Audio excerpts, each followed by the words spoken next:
I would now like to introduce today's presenters. Nishant Jayant, Practice Director, is a member of the Business Process Services team and is responsible for leading Everest Group's marketing services offerings. Bharat is a Vice President in Everest Group's Global Sourcing Practice. He leads Everest Group's Global Business Services, GBS, Charter for Healthcare and Life Sciences, Retail and Consumer Packaged Goods, and Professional Services verticals. Rajesh Ranjan, partner, leads Everest Group's Business Process Services, syndicated and advisory practice globally. He advises senior stakeholders that include buyers, providers, and investors in their global services and enabling technology mandates and initiatives. And with that, I'd like to turn things over to Rajesh.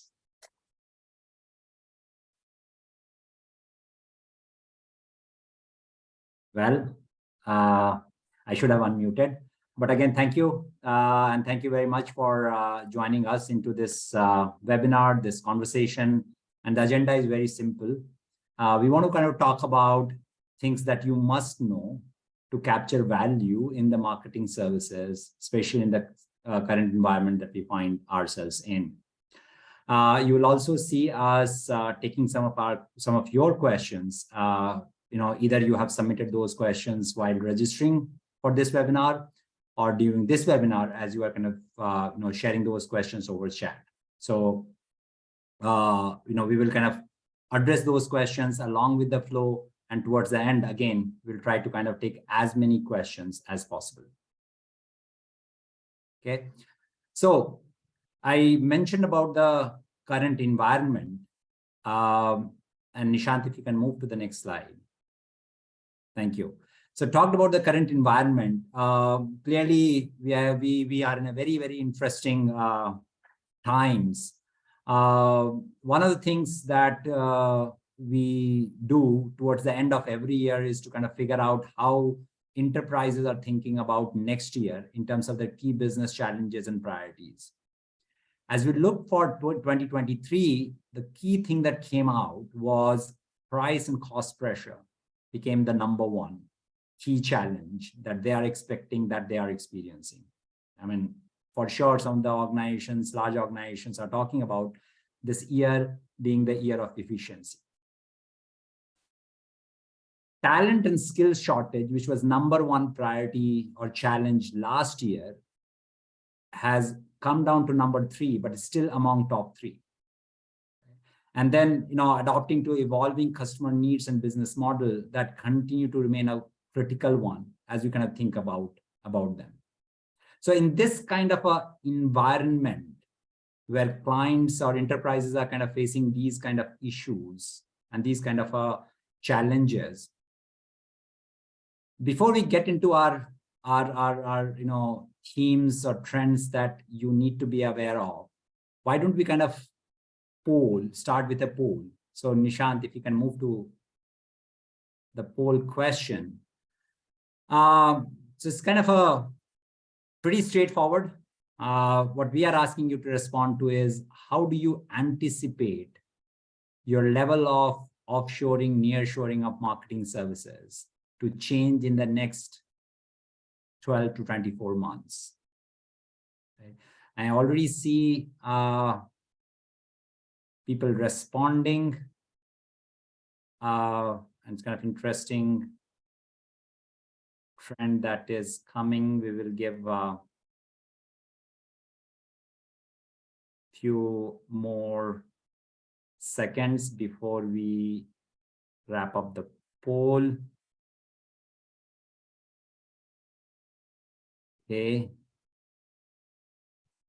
Okay. I think we can publish the poll result.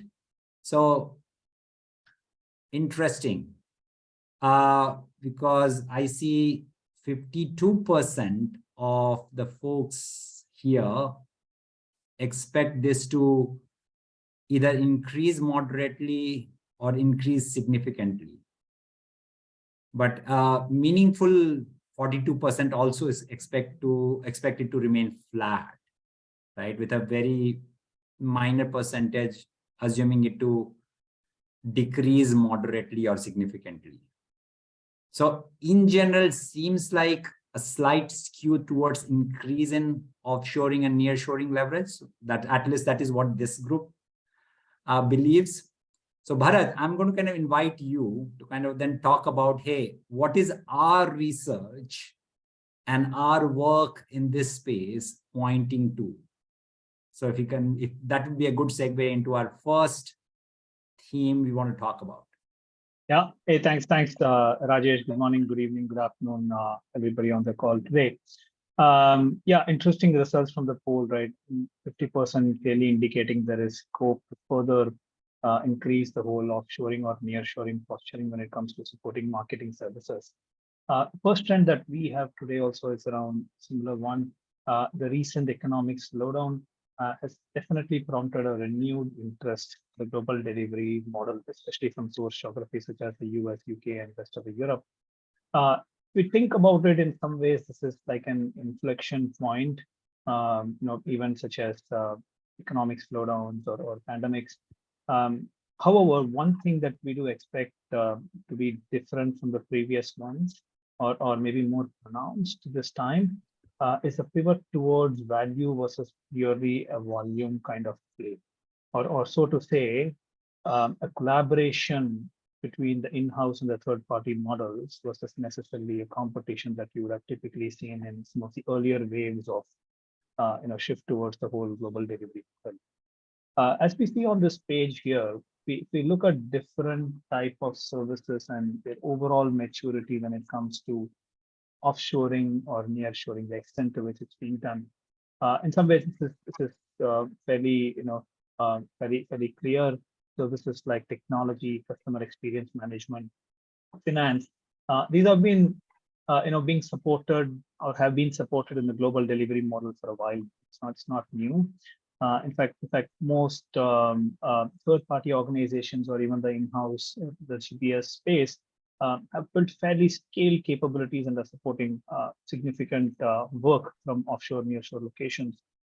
Marketing in some ways is still catching up. If we see this as more of an emerging space, yes, there has been some growth over the past few years. 50% increase in number of offshore centers for third-party service providers, more than 2x in terms of the number of FTEs that are supporting this in a global delivery kind of a model. While some of the factors remain same, the points around cost, the talent, value propositions, and so on.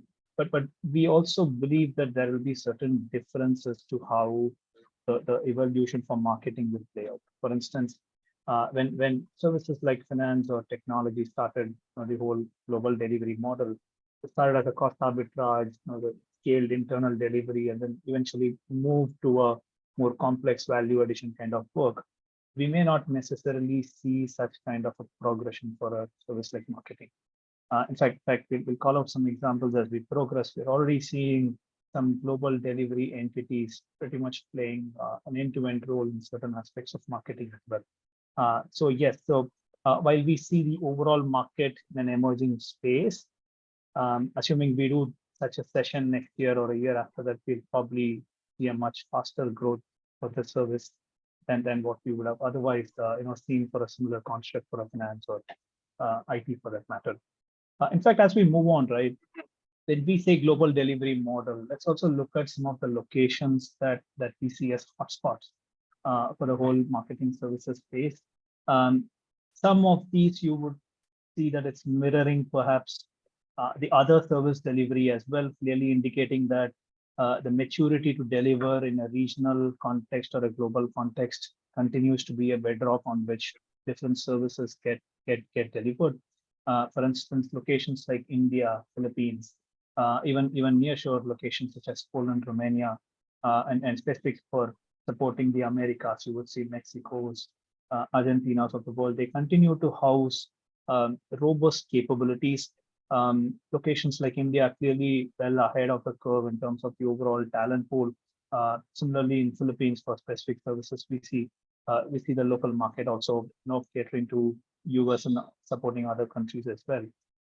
In short, this is not limited to one particular geography or one particular area per se. Capabilities are pretty much spread across the globe, providing global organizations opportunity to tap into different pools in different parts of the globe. Yeah, but before you move on to the next one, one observation, one question, right? I think one of the things that you talked about is, hey, a lot of times the offshoring, nearshoring has been kind of driven by the cost part of the equation, right? And the current environment that we find ourselves, clearly that is going to be one of the factors. But I think you also talked about the value part of the equation. And do you see the ongoing talent issue? Again, it continues to be the top three, right? As we kind of saw in the setup slide. Are you seeing that access to talent, right talent, is also one of the key driver behind this traction and anticipated growth in this space? Absolutely, Rajesh. In fact, I often tell my team internally as well, we see cost as a hygiene for established delivery locations such as India or nearshore ones such as Poland and Hungary of the world. Yes, not to take it for granted, but cost is definitely a given. The growth of these locations in many ways is actually on the talent and the value proposition they offer. In fact, we know of organizations that have built capabilities in locations like India that do not exist in other parts of the organization anywhere else. So let me actually add a spin to this, right? For example, when you look at the in-house side of the business, we know of, say, for instance, certain US retailers for whom pretty much the entire marketing communications, the entire life cycle is managed from locations like India. So this would mean, support in packaging design, support in promotion across different websites, social media such as Twitter, Pinterest, and so on. Even the customer engagement side, be it a loyalty program or a customer experience management, and some of these, right, especially when you add the whole tech layer to it, analytics layer to it, these are essentially roles that don't necessarily exist at scale in other parts of the organization. So Rajesh, to your point, it's definitely not a cost play. Yes, cost will be critical, but there is pronounced interest on the value and the benefits that some of these global delivery locations offer with adjacent skill sets around core business service delivery. That also play a role in this. In fact, sorry, go ahead. In fact, just to add to this piece, right? If we look at it, the talent goes beyond even just the employed pool. They're even seeing an interest in gig workforce or crowdsourcing workforce as well, supporting marketing. So, for instance, in areas around content development or campaign management, or even supporting other elements of marketing, we're seeing a fair bit of participation from the whole gig workforce as well in the whole space. Again, it's a reflection of how comfortable certain global enterprises are also with respect to exploring these different models when it comes to supporting global delivery. No, very, very, very interesting, Bharat. One of the other questions that I wanted to ask was, and actually that's the question that we got as part of someone who registered, is are you seeing any differences in terms of the in-house GBS model, third party, either from a location perspective or leverage of gig workforce perspective? Anything that you are observing from your vantage point? Yeah, that's actually a great question. See, for services like marketing, right? Again, I'm going to take a slightly longer answer. At some level, this is different in the sense it's a very customer-facing kind of a service. It's different from a voice support or a customer service, but this is more intimate in some ways. You're targeting to potentially unmet or unspoken needs of certain customers. So the concept of having that business context is much more for scaling services like marketing as compared to certain other traditional services.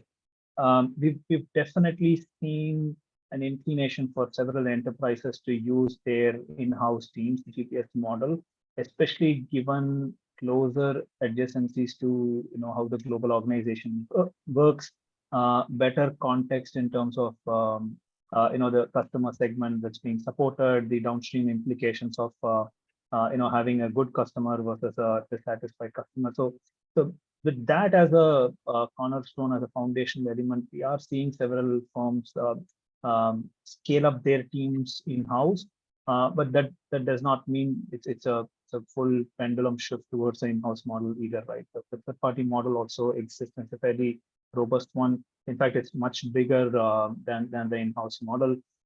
So the other side also, the third-party side is also a fairly prominent one. We are definitely seeing a lot more interest in the in-house model, especially because of that single point around business context. That kind of is tilting some scales, especially for more strategic kind of activities.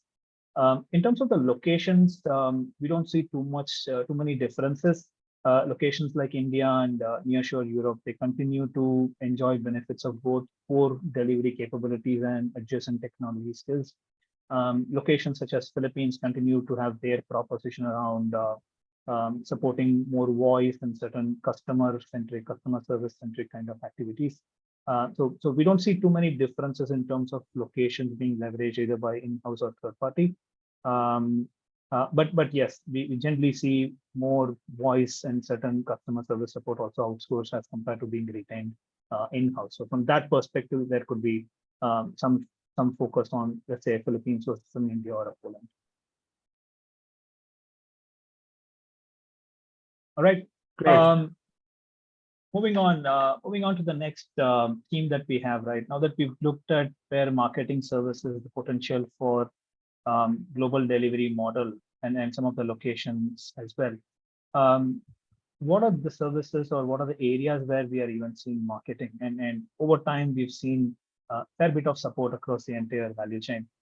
Nishant, I know you are our in-house subject matter expert on this. What's your take on where you see marketing services being adopted more versus less? Thanks, Bharat. And thanks for the flattering line as well.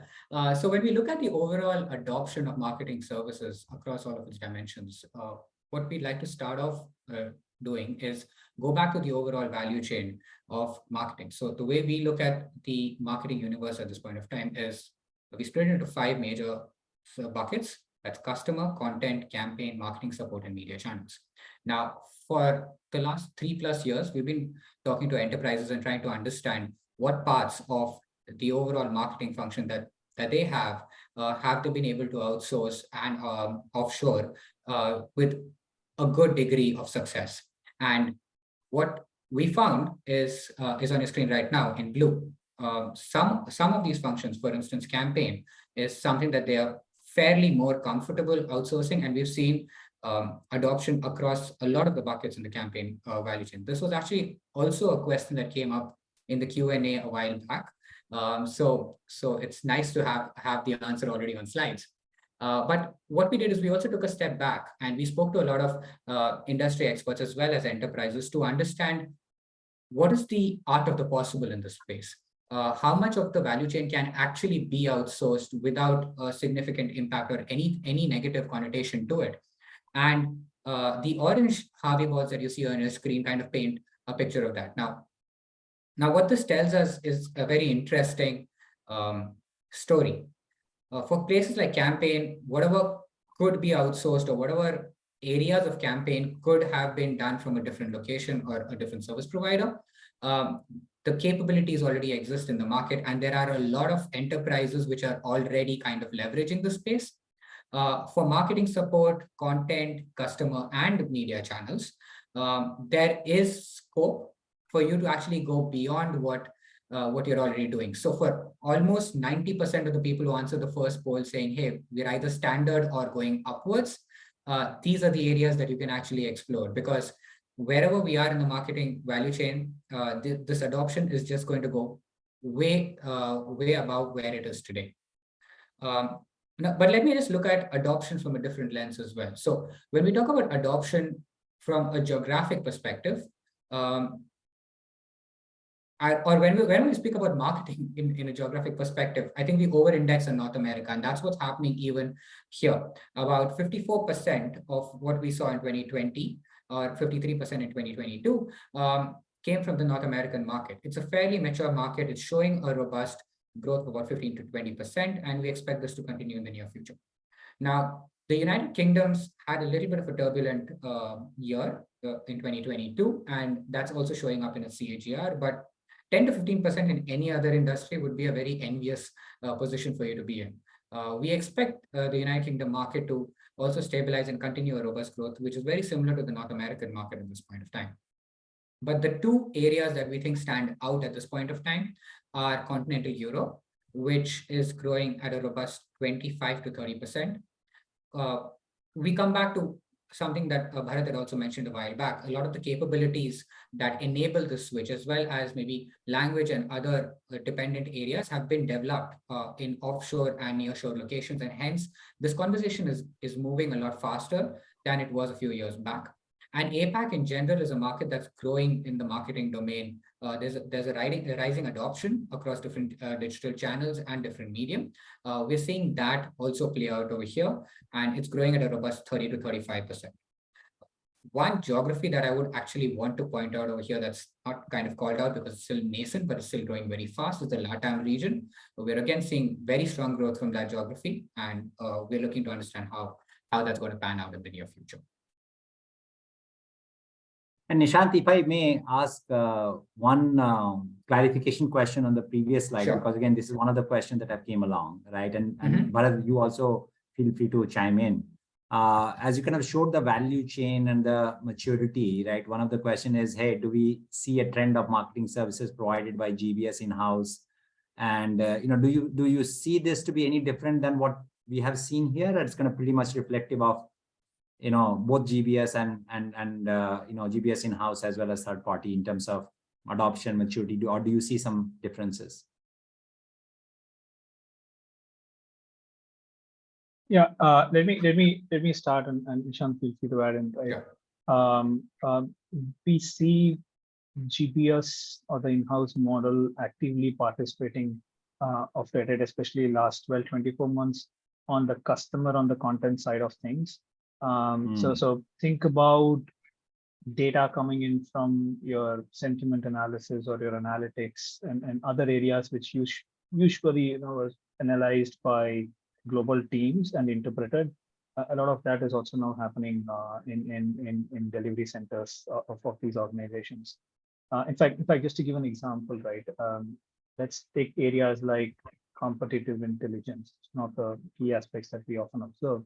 By virtue of having intelligent automation capabilities, we know organizations that have built NLP-based bots that can extract data, different information from the web, summarize it and classify it, saying, hey, is this a product-related news, brand-related news, CSR-related news from a competitor? And so some of it is also, the GBS or the in-house organizations are starting to earn that role, saying, hey, we have the technology and the in-house skills to move up the value chain and support. So that's where we see the shift happening, at least from the in-house perspective. Fair enough. Okay. Right. So let me then quickly move into the next section. So we've spoken about a lot of the service provider end of the conversation, as well as the enterprise expectations end of the conversation. But I think bringing the two of them together is something that we haven't done yet. And Bharat, do you think you'd be able to shed some light on that? Yeah, I mean, this is one tough conversation topic, as felt, to be honest, in terms of how when I've discussed this with a few other organizations as well. As we move to the next page, so some of this is backed by hard data. Here is where we're looking at what is the experience of buyers when they engage with providers on delivery of marketing services. And to be clear, right, these are referenced buyers, meaning these are buyers generally suggested or recommended by providers.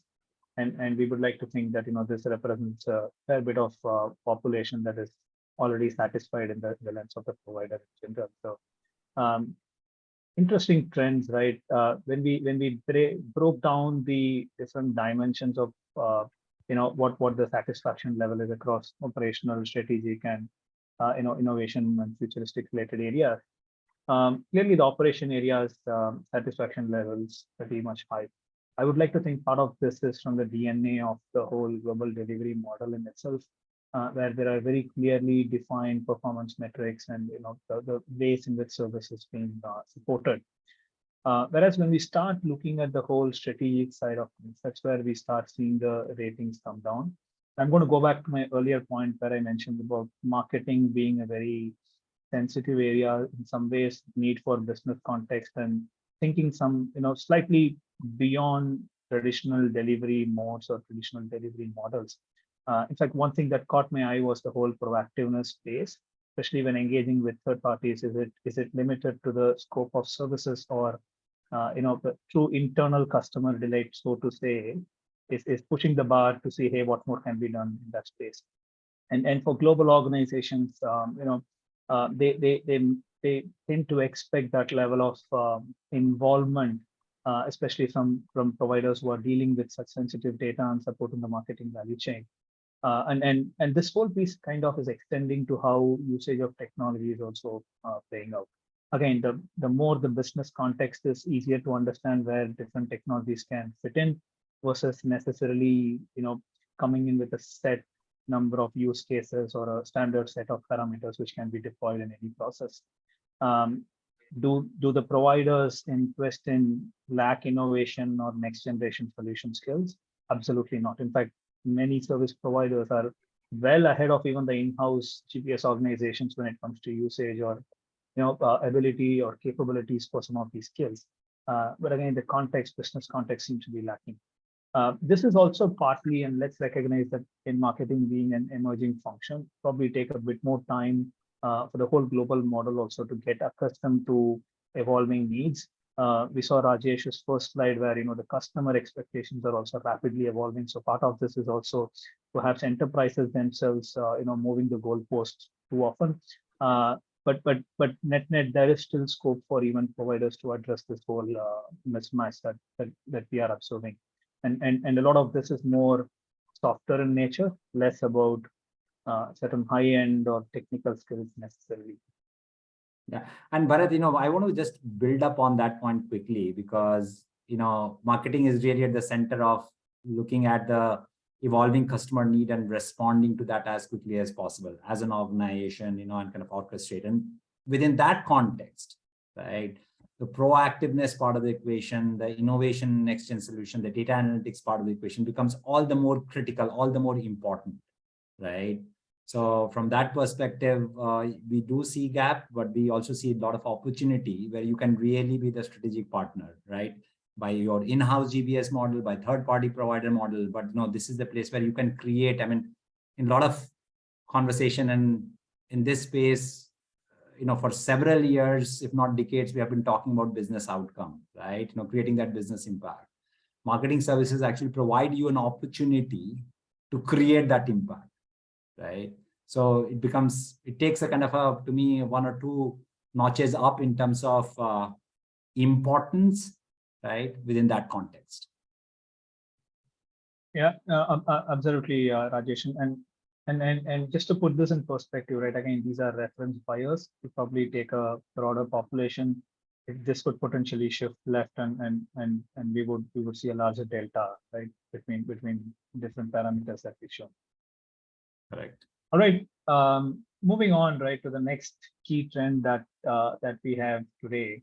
As an extension of this, right, this is partly catering to the growth aspirations, partly helping address certain mismatches that could potentially come in the way, and at some level even partly leveraging the maturity of global delivery model in itself. We do anticipate, or we do expect organizations to plan certain rebalancing in portfolio. Rajesh, I know you've been seeing some of this at a broader business services level as well. How do you see that compare with marketing, and where do you see this? Yeah, sure.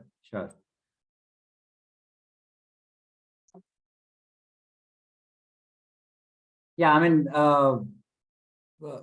clearly what we are seeing is 2022 was an anomaly of sorts with enterprise satisfaction actually going down right? And it went down meaningfully if you think about it. And this is kind of reflective of overall, not necessarily marketing. And we'll kind of dovetail that with my marketing perspective, why it is very important, how that is kind of linked to the marketing. But the point here is, 21, 22 was also an year where everyone was kind of wanting to, get things done as quickly as possible, right? And then that was on one side. On the other side, you had the talent persistency became a significant issue because of the Great Resignation, so on and so forth, right? So all of these led to, dip in enterprise satisfaction, right? Which then subsequently led to a kind of a phenomena, what we are seeing in terms of how enterprises are kind of looking at it. If you can move to the next slide, Nishant, right? And probably you may want to kind of talk about it in terms of what is this causing? Because for sure, we know that enterprises actually onboarded clients, enterprise onboarded providers and all those things to get things done. But now actually they are re-looking at it. Yeah, so I actually like the previous slide a lot because it kind of also reflects where we were as people back then, right? When during the pandemic and everything else, we were a lot more benevolent towards enterprises, and they in turn were a lot more benevolent towards service providers.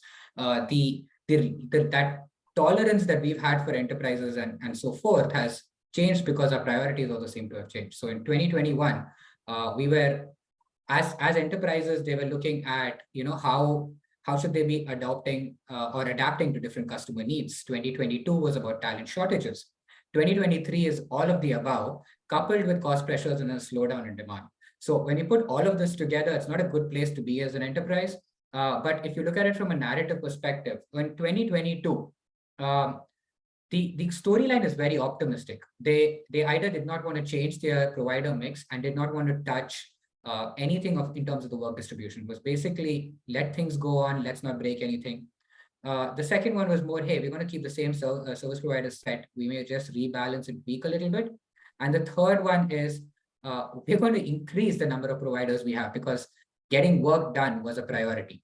But in 2023, the conversation is considerably different. What we are looking at people say is, hey, we're going to rebalance our portfolios to make sure that we're a little more hedged in terms of where we are.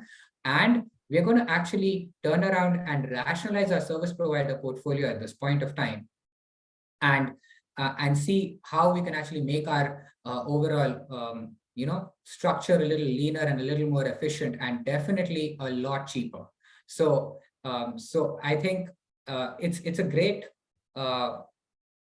data-driven story in terms of where the market is right now.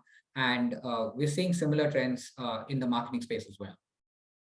And then, again, as you mentioned, Nishant, you mentioned my marketing space. Again, this is broadly what we are seeing in the marketplace, right? Yeah. Why do you think this is relevant for marketing services? Well, if you think about where a marketeer is, it's probably one of the most fragmented markets out there. A marketer needs to choose from about 10,000 different tools, and each tool gets added on a case-to-case basis, and most of them aren't integrated with each other. To get a single piece of work done, it's not like you go to one service provider or one unit and get it done. So you're talking to not tens, but hundreds of different people to get things done. And on this, the icing on the cake is the changing customer behavior at this point of time, geopolitical issues, and so on and so forth. So any person in the marketing domain is just craving for simplicity right now. And it looks like that's exactly where the overall market is at this point of time. Got it. So we do expect in marketing services, especially this trend, while reflective of broader market, especially marketing services, probably is going to further accelerate. Yep. And and I think we've gone through about 36 minutes of our session, and I can see even in the questions that there is an elephant in the room right at this point of time. So Rajesh, do you want to actually just take the quick poll which talks about? Yeah, let's go to that elephant. Of course, in today's world, we can't have a conversation without mentioning the G word, generative AI. So the poll question is again very simple, guys. Do you intend to use generative AI in marketing ops in the near future? And the 4 options are already using it, plan to increase in its usage in the next 6 to 12 months. No, but we are planning to. And finally, no, we don't believe in that. We don't have any plans around that. And again, fairly positive and very good news for OpenAI and all the other platforms. I think apart from 8% of the audience, everyone's at least planning or in a state to be using it right now, which is definitely a great place for them to be. Yeah, and I think well, the polls are coming in, and as with some of the exit polls, things can change by the time the poll ends. But why don't we give 5 more seconds before we end the poll and see the results. So, okay, so this is again interesting.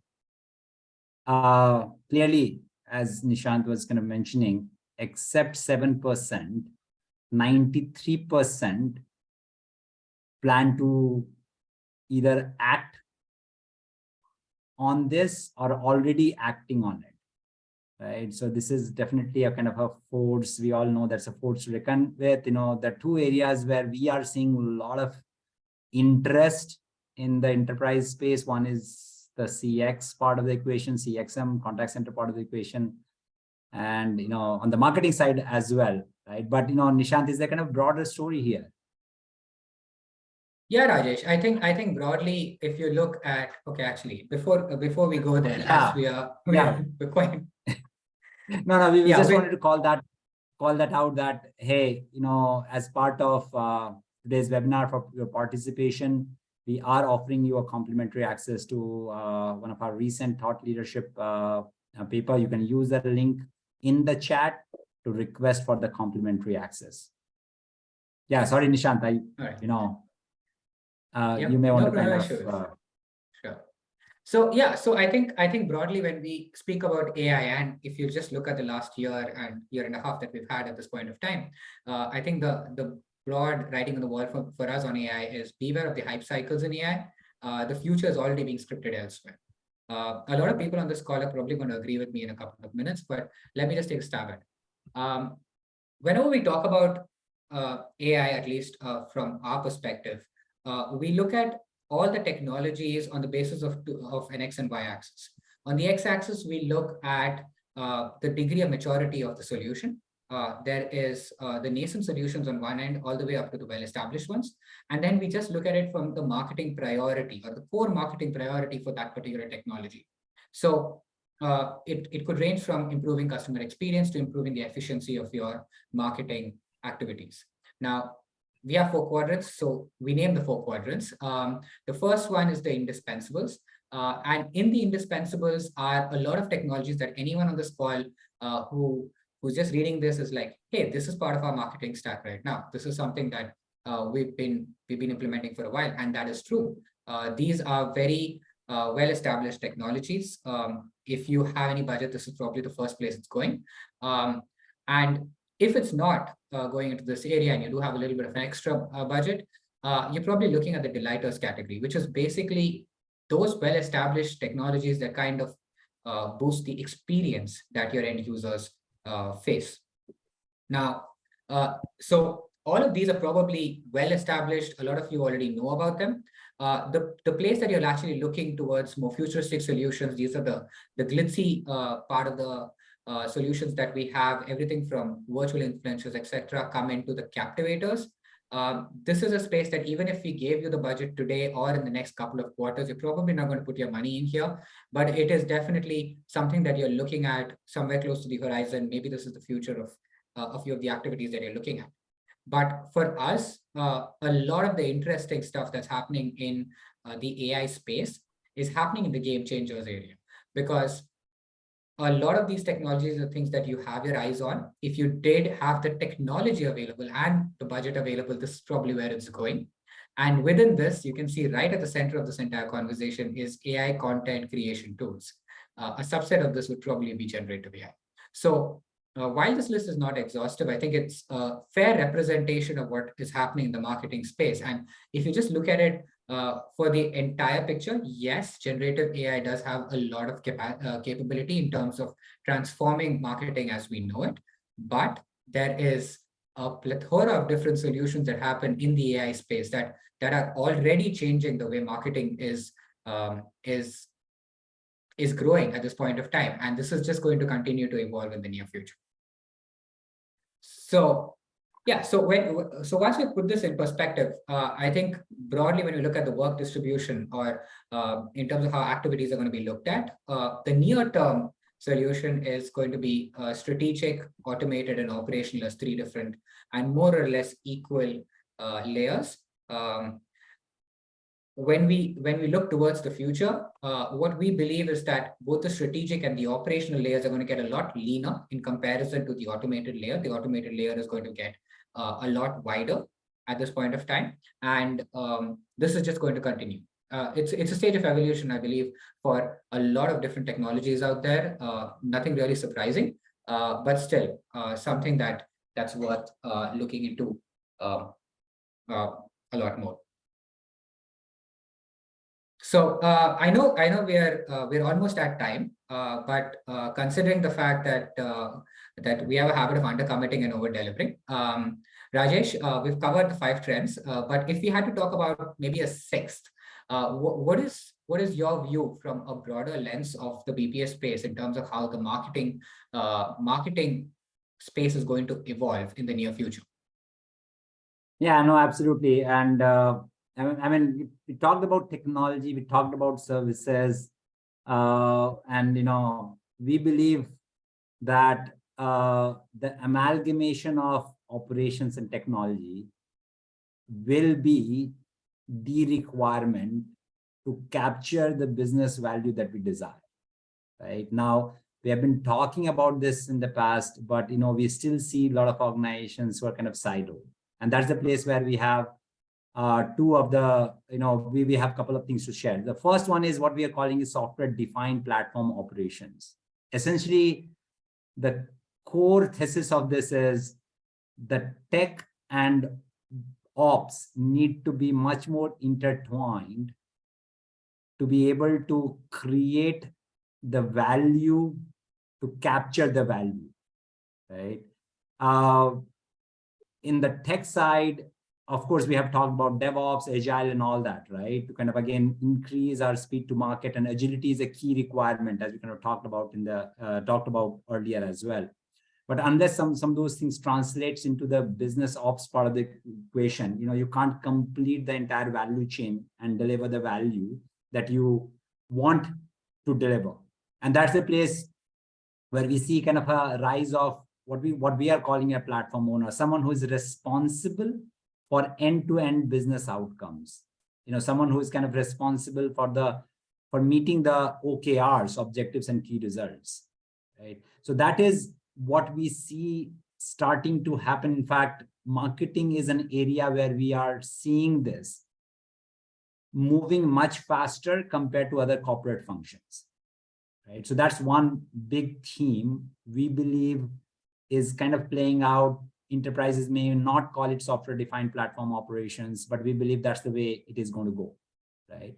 And then if we extend that beyond marketing, right, then what we start to see is, and Nishant, if you can move to the next slide, what we see is, as we kind of think about this, and as we think about this platform-defined operation model, we also see collapse of some of the traditional boundaries, right? The traditional boundaries being marketing, sales, and customer success. And we know that a lot of handoff that happens, which does not create the experience that we want it to create in the most optimal, agile, and impactful manner, right? And that's the place where we are seeing some of these silos to collapse, and the emergence of what we are calling chief revenue officer, emergence of revenue operations to drive fewer handoffs, better efficiency, and greater experience.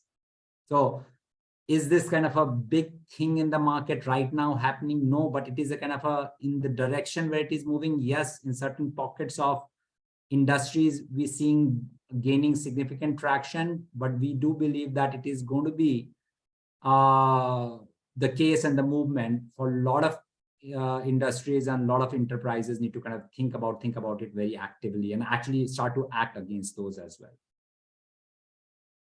Well, thank you for that. And I think that brings us to the end of the 6 things that you need to know to capture value in the current environment. Just to quickly summarize the 5 things that we think should be focus areas for anyone on this call in the near future. The first one would be to reassess your delivery models and identify areas that would benefit from a higher degree of offshoring and nearshoring. This obviously is going to be very specific to your industry, your geography, and your ecosystem. But there are definitely opportunities out there, as we've already demonstrated during this call, and you would actually benefit a lot from having those conversations. The second is think beyond the short-term cost optimization, rationalize your provider portfolio, and identify and prioritize long-term strategic partners. The marketing space is going to continue to evolve very rapidly. You're going to need partners as opposed to providers and anything else that you'd like to call them.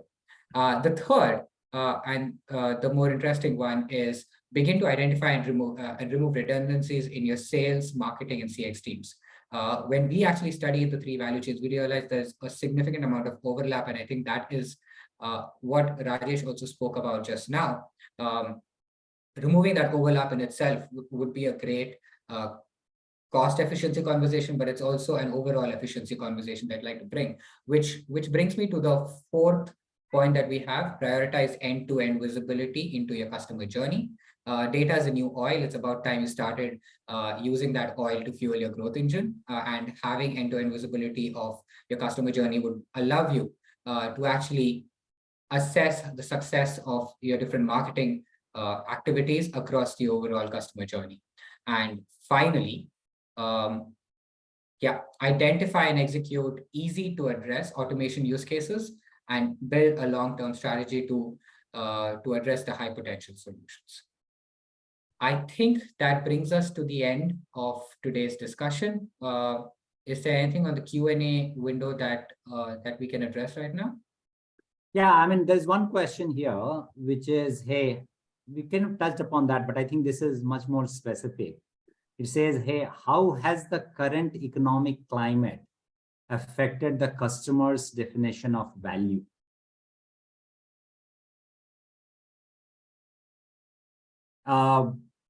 Should I take a kind of stab at it, or Bharat, Nishant, do you want to kind of?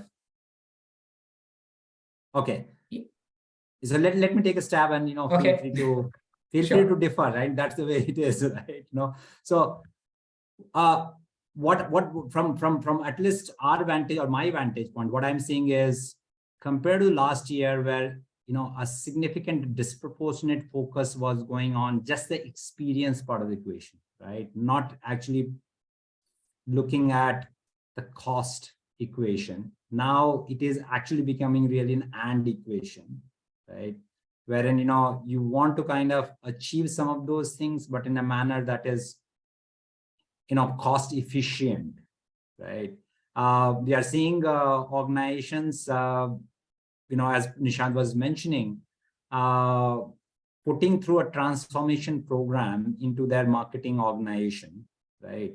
But as they're putting through the transformation program, the ROI needs to, or some of the business case needs to be positive in the first and a half year itself. You can't have a kind of a 5-year transformation journey, right? The transformation business case has to be anchored around what can you capture in the first year, 1.5, 2 years, right? And as you kind of capture some of those things, how to can utilize some of those things to fund, next set of, changes and transformation that you desire, right? So that's a big shift that, from my vantage point, I'm witnessing. But Nishant, Bharat, I don't know if you are kind of seeing something similar, dissimilar, different.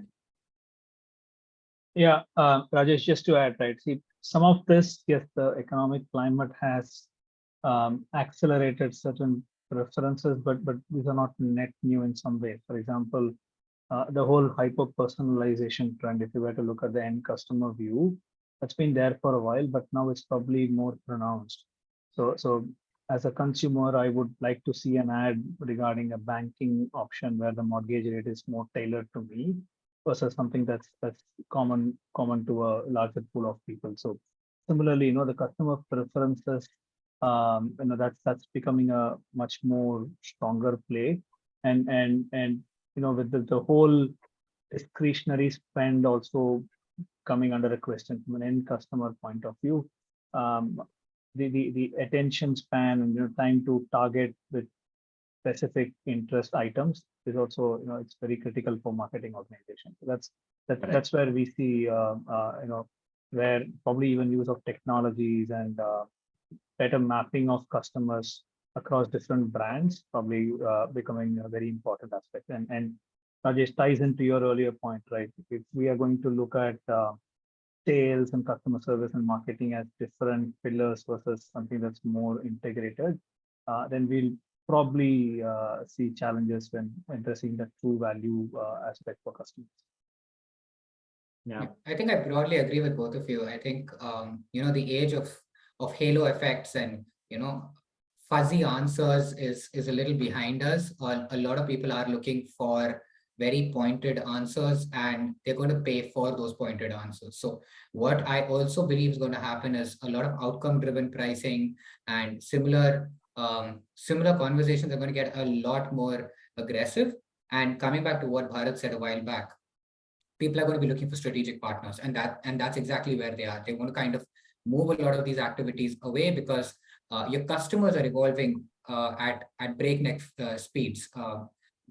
We sent out a report, which is the XYZ of marketing, and I found that report to be fascinating because Generation X and Generation Y still kind of spoke to each other, but Generation Z is a completely different animal. So not animal, generation, but then but then broadly, I think the future of marketing and the future of what enterprises are going to require is going to be so different from what it is today that they're going to be preparing for that as opposed to making incremental changes that we've been seeing for the last few years at least.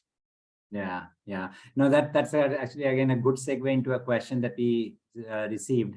It says, "Hey, will the market or possibly the marketing marketplace consolidate or continue to be fragmented in the future?" I think you kind of answered it, but I think the answer is Yeah, I think that there's one side of it that we probably haven't covered, but then so on one side, yes, we are saying that the enterprises are going to start rationalizing their portfolios. But if you actually looked at the other side, if you look at it from the service provider lens, we are seeing that they realize this as well. So what they're trying to do is they're trying to get rid of as many smaller brands within larger portfolios. You can see them rationalize from the hundreds of brands that they have to 5 to 6 to 10.